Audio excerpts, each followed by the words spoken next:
es el funcionamiento de la Corte Internacional? ¿Cómo es su relación con países no miembros como Israel?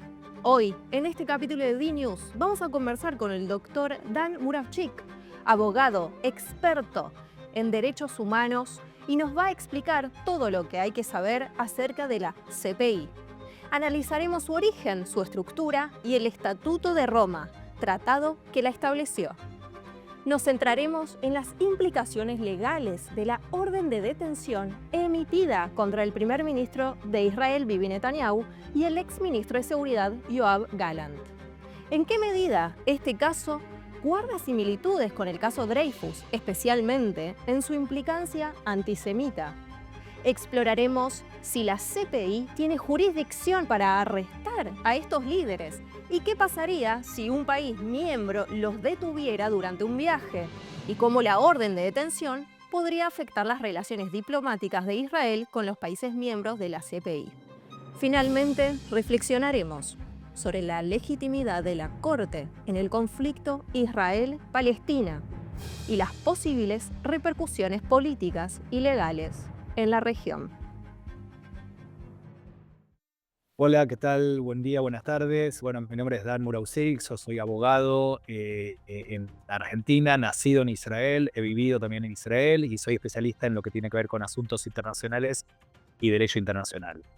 Bueno, el tema que nos compete, que vamos a hablar, tiene que ver con la Corte Penal Internacional, que es este organismo internacional, y estas famosas órdenes de detenciones que salieron contra el primer ministro Netanyahu y contra el exministro Yoav Gallant, ¿sí? ¿Cuáles son las repercusiones?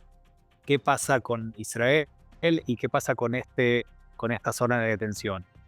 ¿Cómo es el funcionamiento de la Corte Penal Internacional?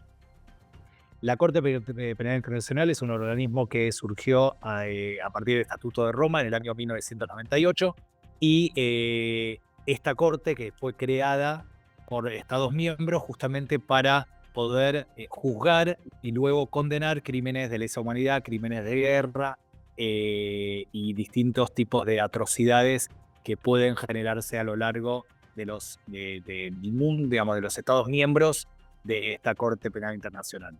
¿Quiénes son los Estados miembros? ¿Sí? Esta Corte Penal Internacional tiene 123 Estados miembros y casualmente los Estados miembros que no han, si bien han firmado pero no han ratificado este acuerdo en algún momento, son Israel, por ejemplo, Estados Unidos, Rusia y China. ¿Por qué Israel no firmó este estatuto, digamos, con la creación del Estado de la Corte Penal Internacional?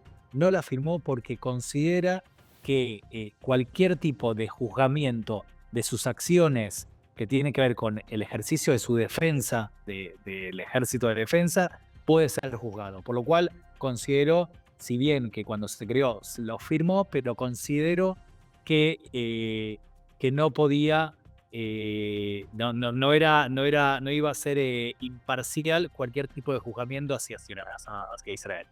¿Estados Unidos e Israel son miembros de la CPI?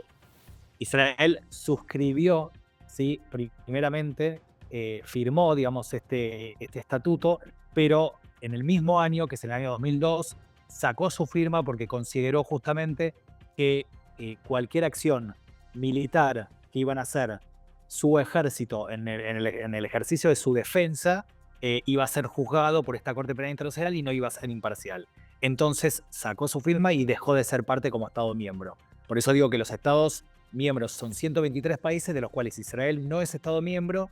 Estados Unidos, Rusia y China, de las potencias, tampoco son miembros de la Corte Penal Internacional. Ahora, la Corte Penal Internacional, digamos, es un organismo independiente de la ONU, pero siempre está sospechado de que tiene mucha parcialidad por la Organización de las Naciones Unidas en cuanto a sus dictámenes y sus resoluciones.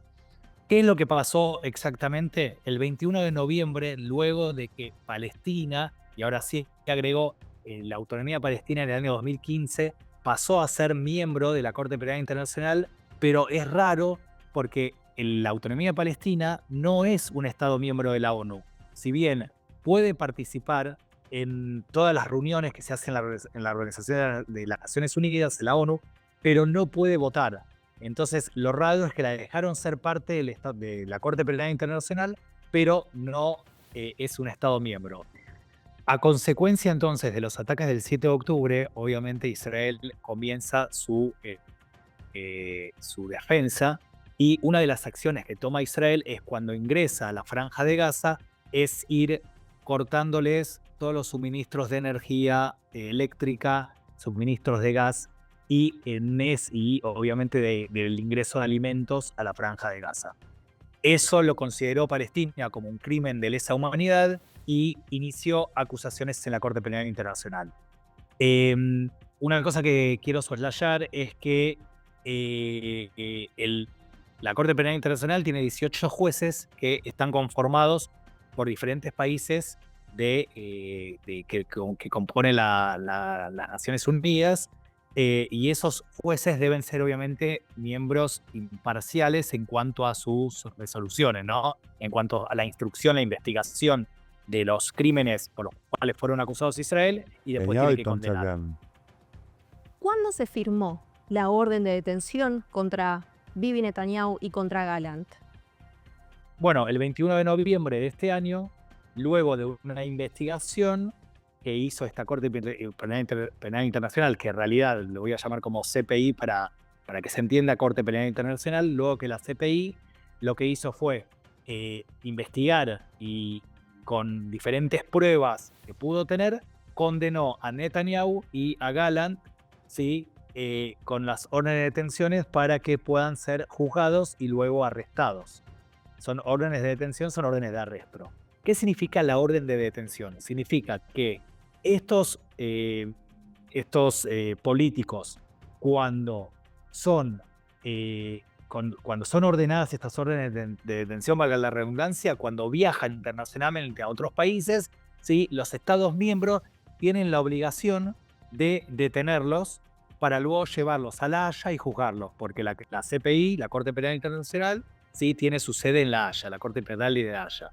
Entonces, tienen que ser juzgados, tienen que ser detenidos para luego ser juzgados y posteriormente arrestados, ¿okay? Ese es el funcionamiento de la CPI. ¿Qué pasa si no acatan la orden de detención?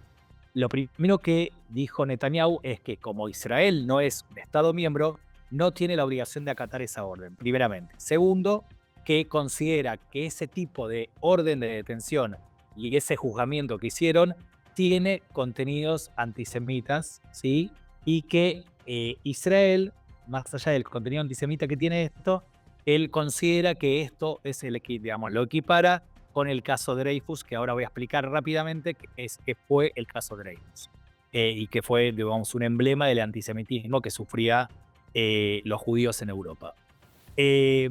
Antes de seguir con ese tema, lo que quiero decir es que lo que considera Netanyahu, lo que dice es que Israel tiene su poder judicial y tiene una corte, digamos, tiene su poder judicial con toda la pirámide desde los juzgados de primera instancia, tiene una cámara y tiene su corte suprema. Y considera que como Israel tiene justamente jurisdicción para poder juzgar cualquier crimen, ¿sí? O cualquier delito de lo que se le acusa a Netanyahu o a Gallant o cualquier ciudadano israelí, tiene justamente un sistema judicial totalmente imparcial que puede servir para poder condenar hipotéticamente ante cualquier tipo de delito que se cometa dentro de su territorio y de su soberanía. Entonces, como considera que no es Estado miembro, él dice que no va a acatar esta orden.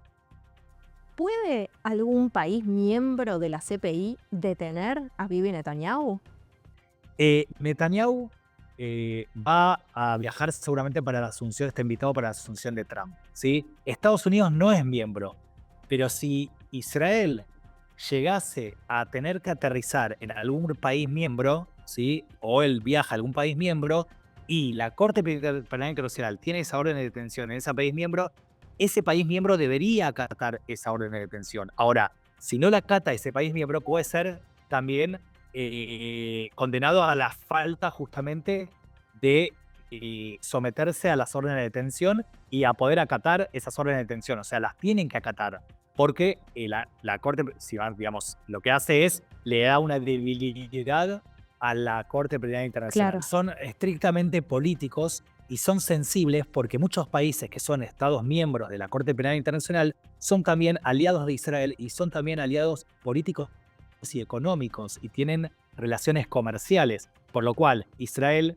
que le vende o estos países le venden a Israel o Israel les vende, Israel, por ejemplo, cualquier tipo de mercadería israelí o les vende tecnología, startup o lo que sea, podría dejar, por ejemplo, de venderles por las acciones, ¿sí? O las decisiones, ¿vale? Digamos, realmente las decisiones que decida, valga la redundancia, estos países miembros, ¿ok? Estos países.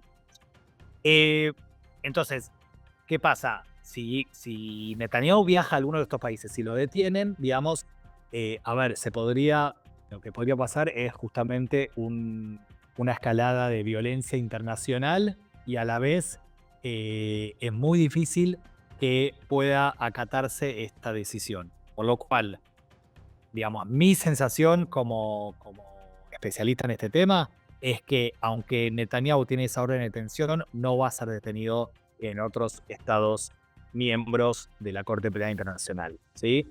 Lo que sí podrían hacer es acatar órdenes que tienen que ver de esta índole, en decir, bueno, ok, yo le vendí a Israel, no le voy a vender más a Israel porque justamente no acató la decisión de la Corte Penal Internacional, de la CPI. Ahora, ¿qué pasa últimamente también? Lo que se fue recomendado es que muchos soldados que participaron en justamente luego del ataque del 7 de octubre hacia territorio israelí y participaron de todo lo que son las acciones militares en la Franja de Gaza, ¿sí? Pues salieron documentos de acusaciones dentro que instó obviamente Palestina como miembro de la Corte Penal Internacional, donde está documentado sobre soldados con nombre y apellido acusándolos de crímenes de lesa humanidad y crímenes de guerra. Entonces, ¿qué pasa? Al ser soldados, lo que hace Israel es recomienda que esos soldados o no viajen al exterior o que si están en el exterior regresen al territorio israelí. Porque puede pasar que si ellos están dentro de un estado miembro de la CPI, es que puedan tener orden de arresto o que quieran ir a la frontera y que no puedan salir del país justamente por estas órdenes de detenciones. Es raro también estas cosas porque es verdad que las alertas rojas, vamos a decir, en otras situaciones como por ejemplo los que cometieron el atentado a la AMIA en Israel, o a la embajada o demás, otro tipo de atentados, a veces tienen alertas rojas y no son cumplidas esas órdenes de detenciones en otros estados. ¿Crees que la orden de detención de Bibi Netanyahu tendrá repercusiones políticas e importantes en la región? La realidad es que todas estas medidas y todas estas sanciones son polémicas y generan, obviamente, mucha discordia entre los países y a la vez en la veracidad que tienen este tipo de organismos, en si funcionan o no funcionan. Porque, a ver, si nosotros hacemos un paralelismo de Netanyahu con Putin, por ejemplo, Putin también, que exhibiendo ese Estado miembro, tiene muchísimas órdenes de detenciones, también tiene acusaciones e inclusive hasta condenas por crímenes de guerra cometidos por su ejército. Sin embargo, y por haber sido él quien las ordenó, sin embargo, ha viajado a otros países y no ha sido detenido. Entonces, habría que ver qué pasa con estas órdenes de detenciones hacia Netanyahu. Por eso es tan polémico estas órdenes de detenciones que salieron el 21 de noviembre y es muy polémico en cuanto a que si está sesgado de decisiones antisemitas, decisiones anti-israelíes, de decisiones que no son imparciales y que justamente hablan de lo que pasó en la Franja de Gaza, pero no hay decisiones sobre lo que pasó dentro del territorio israelí, lamentablemente el 7 de octubre. La orden de detención es así. Una vez que instan y empiezan las acciones judiciales, ¿sí? Empieza justamente una investigación judicial. Después de la investigación judicial empieza un proceso judicial, ¿sí? De los cuales no tiene el debido proceso, porque el debido proceso lo que hace es que uno esté sentado, acusado y que tenga notificación de la acusación y que pueda. Acá no se está cumpliendo con el debido proceso, digamos, el juzgamiento. Ahora, una vez que empieza la investigación judicial, después empieza el proceso, después empiezan justamente la producción de las pruebas, porque uno hace una demanda judicial, y como cualquier proceso judicial, después vienen las pruebas y después viene justamente la sentencia y la resolución.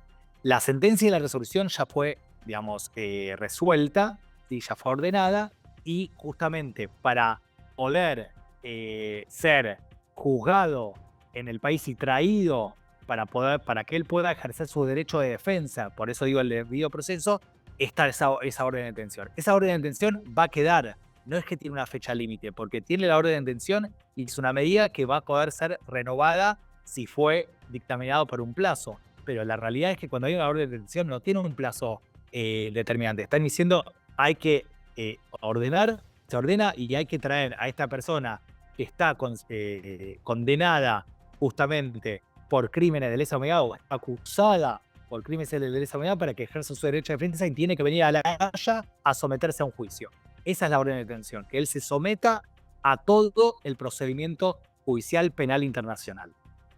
¿Qué impacto puede tener la orden de detención en las relaciones diplomáticas de Israel con los miembros de la CPI? A ver, acá Netanyahu, ¿sí? Y Gallant dicen que como Israel no es parte justamente del Estatuto de Roma, de la CPI, de la Corte Penal Internacional, no tiene soberanía ni jurisdicción sobre cualquier acción que cometan ciudadanos israelíes y tampoco obviamente políticos israelíes, y por lo cual yo creo que no va a ir a someterse a ningún juicio porque considera que no tiene jurisdicción para hacerlo, considera que está sesgado de cualquier tipo de parcialidad, considera que está sesgado de cualquier tipo de sentimiento antisemita contra Israel, anti-israelismo también, contra el Estado de Israel y contra el pueblo judío, y por eso él dice que no sería un juicio justo. Entonces no lo va a hacer. Por eso si bien él dice eso, pero por eso estamos hablando de que los Estados miembros de hay que ver cómo van a actuar todos los Estados miembros de la Corte Penal Internacional. Pero también considero y creo que no va a pasar nada porque esto sería, digamos, un tema, si bien es internacional, haría un tema diplomático muy difícil con Israel, porque Israel es un país que vende tecnología, vende mercados, digamos, alimentos, vende muchísimas cosas a nivel internacional y hay que ver qué país se anima a poder dar cumplimiento y acatar esa orden internacional de detención. ¿Es la autoridad palestina miembro de la CPI? Palestina en el año 2015 suscribió, ¿sí? La autonomía es raro porque la autonomía palestina está dentro del territorio israelí, ¿está bien? Esa autonomía palestina, o sea, hoy la autonomía palestina no es un Estado miembro de la ONU, de la Organización de las Naciones Unidas. Puede participar en todas las reuniones, pero como dije antes, no es un Estado miembro. Ahora, sí, es raro porque a partir de 2015 le permitieron estar dentro de la Corte Penal Internacional sin ser un Estado miembro de la Organización de las Naciones Unidas, y quien instó y realizó justamente las denuncias y luego la demanda judicial contra Israel a partir de las acciones de defensa en Gaza, consecuencia del 7 de octubre, fue Palestina, ¿está bien? Y también Sudáfrica fue uno de los países que instó esto. Entonces, la realidad es que aunque Palestina acusó, demandó y se hizo luego, se ordenó esta orden de detención por la Corte Penal Internacional, Israel no la va a acatar porque no es miembro y Netanyahu tampoco la va a acatar. En relación a Sudáfrica, como Estado miembro, ¿sí?, consideró que Israel cometió crímenes de lesa humanidad y crímenes de guerra a consecuencia del 7 de octubre, cuando no permitió el ingreso de camiones que mandaban alimentos y medicamentos para sus habitantes, los habitantes que estaban dentro de la franja de Gaza. Al no permitir ese ingreso de camiones, se estaba cometiendo esos delitos porque los dejaba sin provisiones sin provisiones ni medicamentos, y a la vez, cuando Israel corta la energía eléctrica, corta el tema del agua, corta el tema del gas, suministro de gas. Entonces todo eso Sudáfrica considera que son crímenes contra personas, habitantes de la Franja de Gaza, humanos, y por eso acusó también, digamos, sin querer obtener un rédito político, como país, sino por una cuestión de acusar a Israel de haber cometido esos crímenes. Por ende, también se presentó en la Corte Penal Internacional, ¿sí?, acusando a Israel de cometer esos delitos. En este capítulo analizamos la orden de detención emitida contra el primer ministro de Israel, Benjamín Netanyahu, y su relevancia dentro del contexto de Israel como la única democracia en Medio Oriente. Sin embargo, este caso también nos invita a reflexionar sobre cómo los medios internacionales, en muchas ocasiones, tienden a destacar las noticias relacionadas con Israel y los judíos de una manera que alimenta la judeofobia. A lo largo de este capítulo, compararemos este enfoque mediático con 3 casos históricos que, a pesar de su importancia, pasaron desapercibidos en los titulares, ya que no involucraban directamente a Israel o la comunidad judía. Este patrón resalta cómo, en ocasiones, los medios priorizan las coberturas de temas que perpetúan estereotipos y prejuicios, contribuyendo a una narrativa sesgada que favorece la distorsión de la imagen de Israel en el ámbito internacional. Sin judíos no hay noticia. La injusticia silenciada contra los palestinos. ¿Sabías que los palestinos han sufrido graves atrocidades que rara vez se mencionan en los medios por parte de quienes se hacen llamar sus aliados? Mientras el mundo se enfoca en el conflicto israelí-palestino, muchas injusticias contra los palestinos pasan desapercibidas cuando no involucran al Estado de Israel. Un ejemplo impactante, Septiembre Negro en Jordania, 1970-1971. Tras el aumento de la influencia palestina en Jordania, el gobierno jordano lanzó una ofensiva brutal contra la OLP.